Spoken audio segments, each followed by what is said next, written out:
Hello everyone, welcome to Hindi with Priyanka channel. तो जैसा कि हम सब यूपी टीजीटी पीजीटी हिंदी की प्रैक्टिस कर रहे हैं यूथ पब्लिकेशन का, ठीक है। तो आगे हमने लगभग 4 प्रैक्टिस कंप्लीट कर लिया। आज हमारा ये 5वां प्रैक्टिस है, ठीक है। तो चलिए शुरू करते हैं। चैनल पर नहीं तो प्लीज़ चैनल को सब्सक्राइब कर लीजिएगा ताकि आपको हर वीडियो मिलती रहे और हम व्याख्या के साथ देखते हुए चलेंगे, ठीक है, जो भी महत्वपूर्ण व्याख्या है, ठीक है। क्वेश्चन हमारा, हिंदी किस ग्रंथ में राधा कृष्ण के प्रेम का अनूठा वर्णन है? मृगावती, पद्मावत, पदावली, मधुमालती। राइट आंसर हो जाएगा पदावली, ठीक है। तो इसका हम व्याख्या देखेंगे। राधा कृष्ण के प्रेम का अनूठा वर्णन पदावली में मिलता है। पदावली की रचना किसने की थी? विद्यापति ने मैथिली भाषा में की थी, ठीक है। तो ये भी पूछा गया है, पदावली की भाषा क्या थी? मैथिली भाषा। निराला ने पदावली की श्रृंगारिक पदों की मादकता की को नागिन की लहर कहा है। मोस्ट इम्पोर्टेंट, पदावली की श्रृंगारिक पदों को मादकता की नागिन की लहर कहा है किसने? निराला ने। जबकि मृगावती कुतुबन की तथा पद्मावत जायसी की है और मधुमालती किसकी रचना है? मंझन की है। तो जितनी भी रचनाएं आप देखें महत्वपूर्ण थी चारों। बीसल देव रासो की नायिका का नाम लिखिए। क्या था? बीसल देव की नायिका थी राजमती और बीसल देव थे। यह नरपति नाल की रचना है बीसल देव। यह वीर गीत काव्य, मोस्ट इंपोर्टेंट, ये पूछा गया क्वेश्चन है। वीर गीत काव्य कौन सा है? बीसल देव। और इसकी कथा 4 खंडों में है। कितने खंडों में है? ये भी पूछा गया है। 4 खंडों में है बीसल देव रासो। जिसके प्रथम खंड में क्या है? मोस्ट इंपोर्टेंट, ठीक है। और ये पूछा गया कि इसके प्रथम खंड में क्या है, दूसरे में क्या है, तीसरे में, चौथे में, ठीक है। तो पूछ लेगा इसमें से कौन सा सही है। तो इसके प्रथम खंड में राजमती एवं बीसलदेव का विवाह है। द्वितीय खंड में क्या है? बीसलदेव का राजमती से रूठकर उड़ीसा प्रस्थान है। और तृतीय खंड में राजमती का विरह वर्णन है। एवं चतुर्थ खंड में बीसलदेव द्वारा राजमती को उसके पिता के घर से वापस लाने की कथा वर्णित है। पद्मावती मलिक मोहम्मद जायसी की कीर्ति पद्मावत की स्त्री पात्र है पद्मावती। अगला क्वेश्चन नंबर 3 है, चर्यापद की रचयिता है सरहपा, लुइपा, शबरपा, कुक्कुरिपा।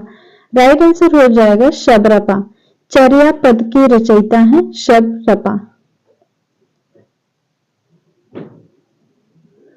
अगला क्वेश्चन है, पीर चित्तौड़ न आवहु सावर पहली तीज, जोवे वाट बिरहड़ी खिड़ खिड़ अड़वे खीज, संदेशो पिड़ साहिबा पाछो फिरन न दे, पंछी घायल पिंजरे छूटड़ रो संदेह। उक्त पंक्तियां किस रचना की हैं?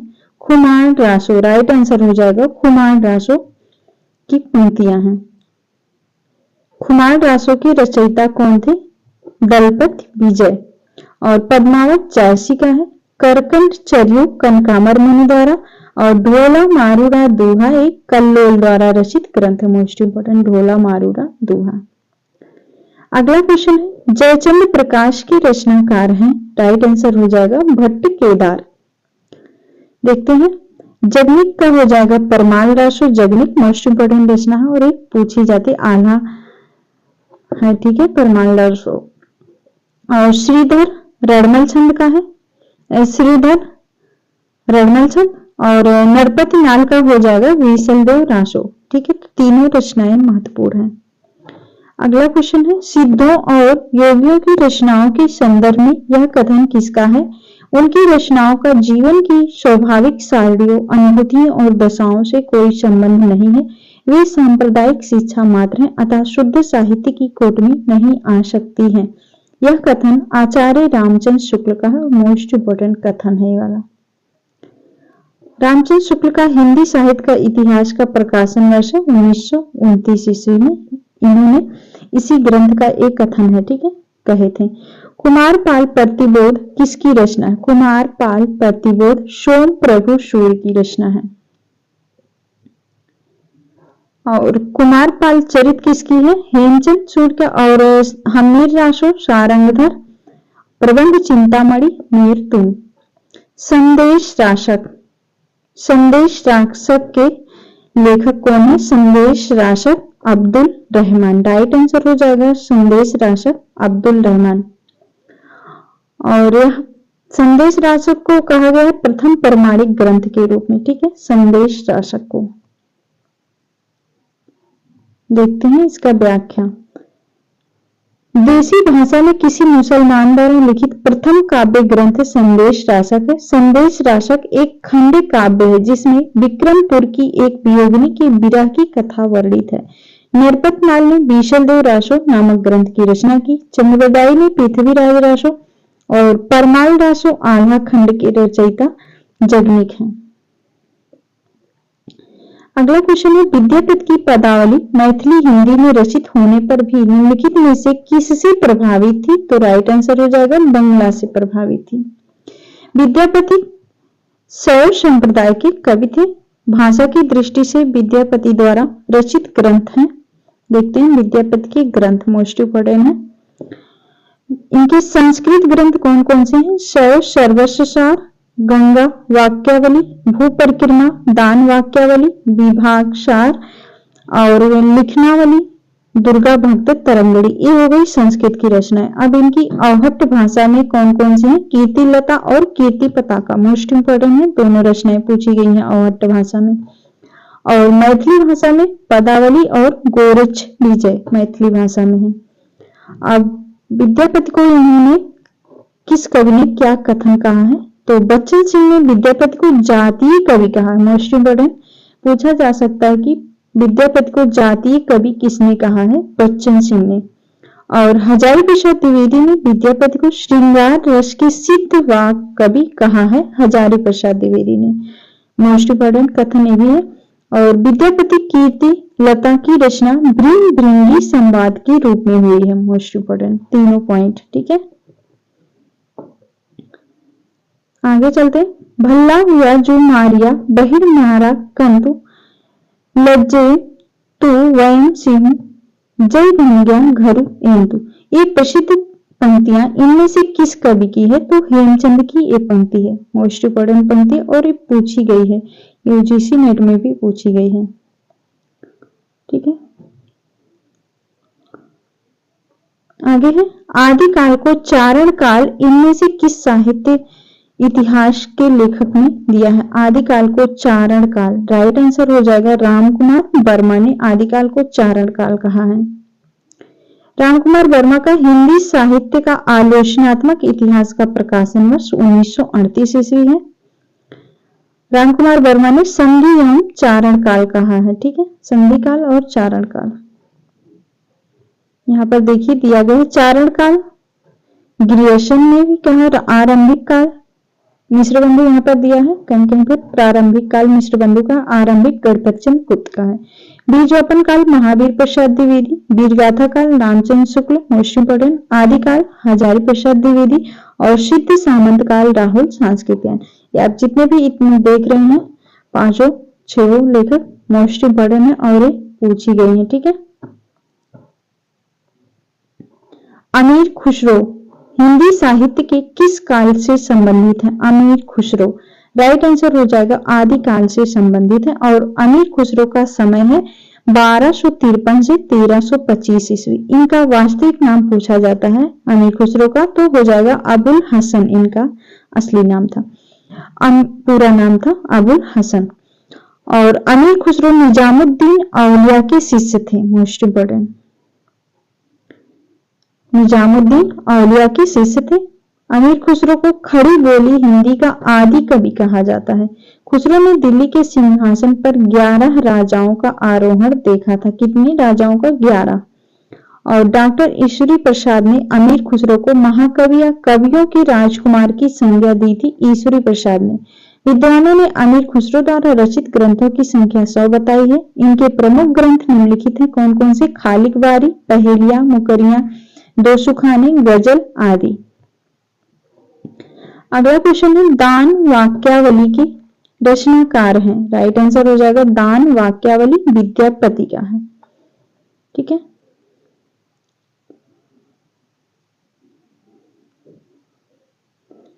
विद्यापति को कृष्ण भक्तों की परंपरा में न समझना चाहिए, यह इनमें से किसका कथन है? मोस्ट इंपोर्टेंट कथन है, विद्यापति को कृष्ण भक्तों की परंपरा में न समझना चाहिए, आचार्य रामचंद्र शुक्ल का कथन है।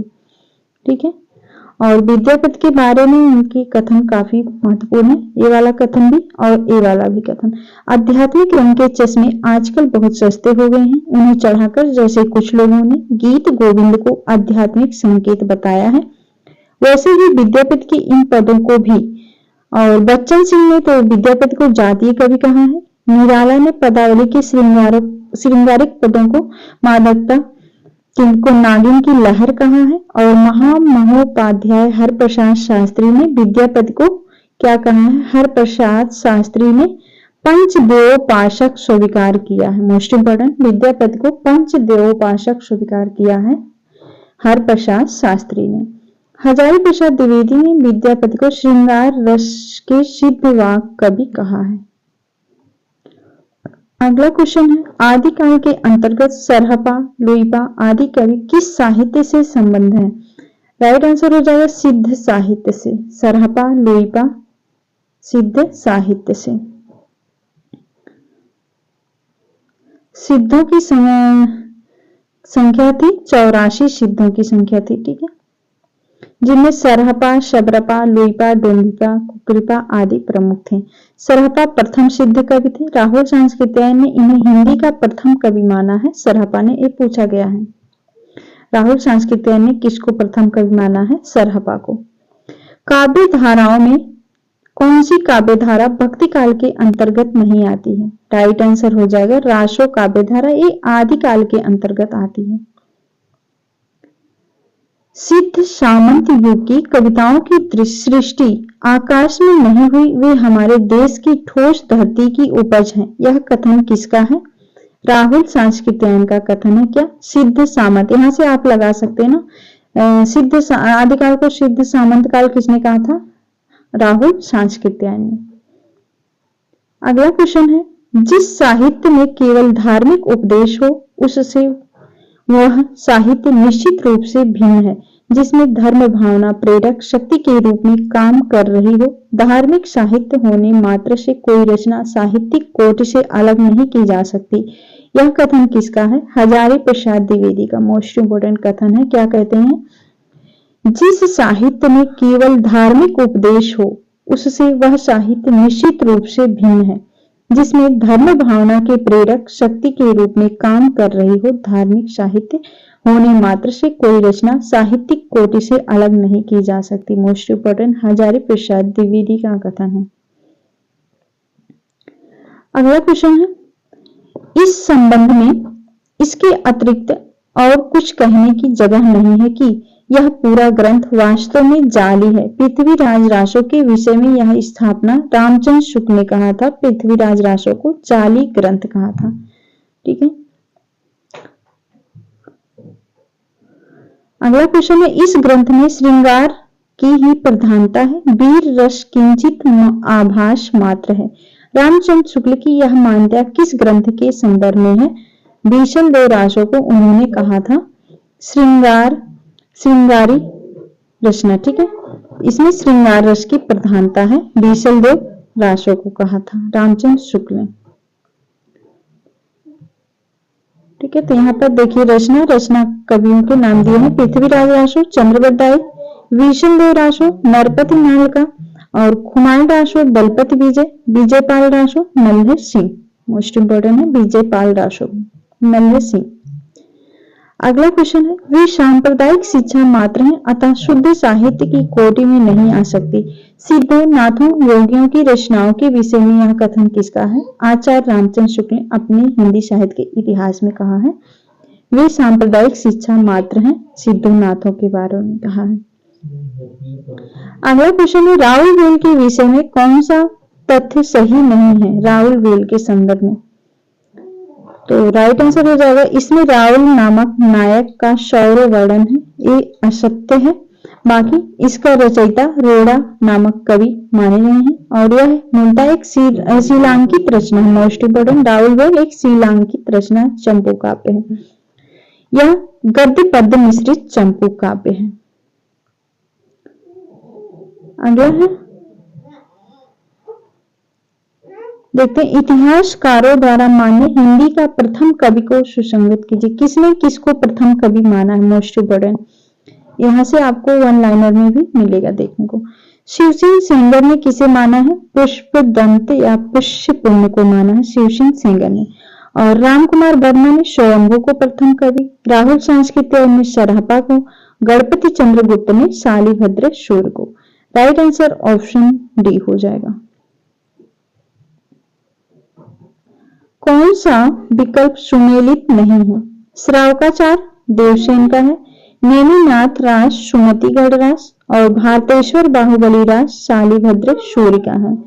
रेवंत गिरिरास जिन धर्मशूर गलत है। रेवंत गिरिरास किसका है? ये रेवंत गिरिरास विजय सिंह शूर का काव्य है, ठीक है। रेवंत गिरिरास विजय सिंह शूर का है।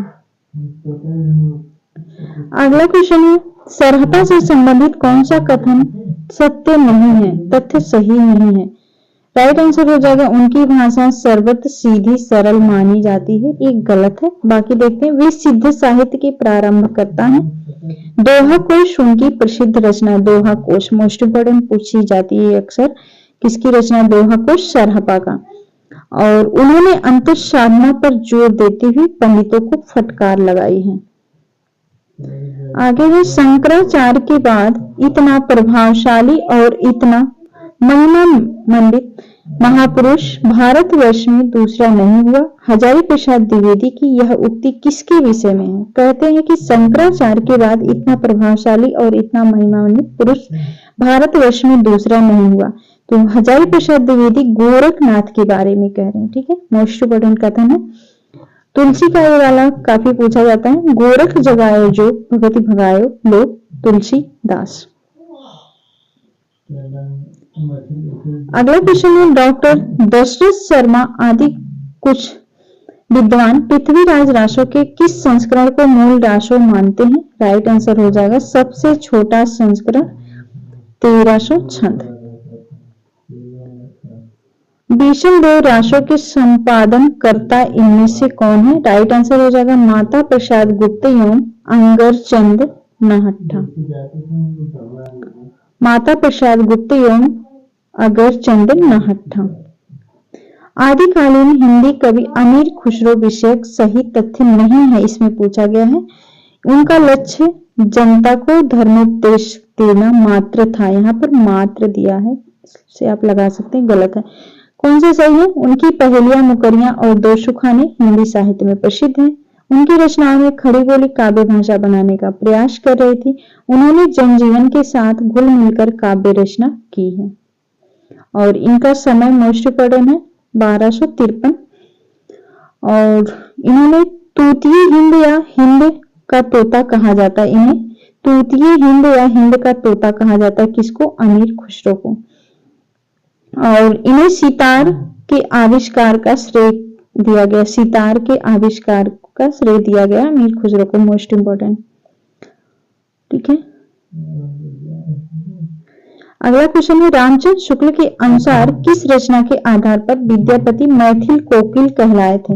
मोस्ट इम्पोर्टेंट, तो पदावली के आधार पर उन्हें मैथिल कोकिल कहा गया था विद्यापति को।